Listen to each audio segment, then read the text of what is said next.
தனியே நின்று அழுது கொண்டிருந்தாள் அந்த பெண். ஒரு பக்கத்தில் அவளது கணவனும் அம்மாவும் நின்று கொண்டிருந்தனர். இன்னொரு பக்கத்தில் அவளது 2 பெண் பிள்ளைகள் அழும் அம்மாவையே பார்த்து கொண்டிருந்தனர். இருக்கையில் அமர்ந்து அவர்களுடைய நியாயங்களை விசாரித்து கொண்டிருந்த அந்த நபர் மிக மரியாதைக்குரியவர். அம்மாவும் மகனும் சொன்னார்கள், இனி அவங்க அம்மா கூட பேசக்கூடாது, அவங்க வீட்டுக்கு போகவே கூடாது, வேலைக்கும் போகக்கூடாது. நாங்கள் சொல்கிறத கேட்பதாக இருந்தால் எங்கள் கூட இருக்கட்டும் என்றான் கணவன். மிக மரியாதைக்குரியவர் பேசினார். எப்படிப்பா, அம்மா கிட்ட பேசக்கூடாதுன்னா எப்படி என்று கேட்டுக்கொண்டிருக்கும் பொழுதே கைபேசியில் அழைப்பு. அப்பா, என்னம்மா, எப்போ வருவீங்க?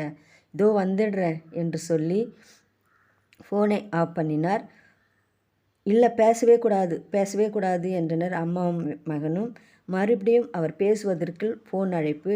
அப்பா, என்ன சொல்லும், எப்பப்பா வருவீங்க? கொஞ்சம் நேரம் ஆகுண்டா என்று சொல்லிவிட்டு, என் பொண்ணு தான் ஒரு நாளில் 10 முறை ஃபோன் பண்ணுவா, நம்ம குழந்தைங்க யார்கிட்ட பேசும் என்று சொல்லியவாறு, என்னம்மா, என்ன சொல்கிற?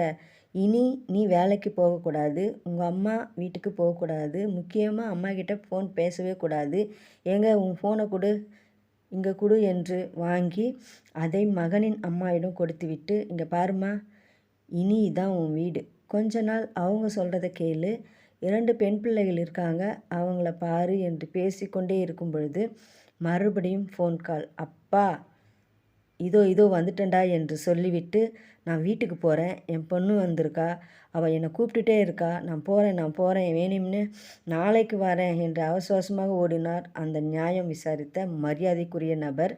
அவர் போனவுடன் கணவன் சொன்னான், அம்மா, சாயங்காலம் சின்னவளை ஹாஸ்பிட்டல் கூட்டிகிட்டு போகணும், ஃபோன் பண்ணுறேன், அழைச்சிட்டு ஹாஸ்பிட்டல் வந்துடுமா என்றவாறு வீட்டை விட்டு வெளியேறினார் அந்த நல்ல மகன்.